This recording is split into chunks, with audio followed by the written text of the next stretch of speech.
గాననే స్వామి కనైన పేరు స్వామి అయ్యప్ప అయ్యప్ప పవిత్రమైన కార్తీక మాసంలో ఈ మానవుల జన్మ అయ్యప్ప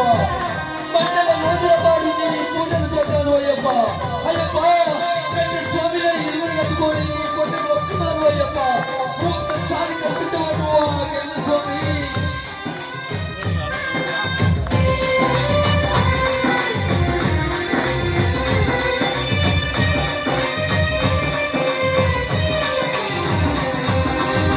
కార్తీక మాసము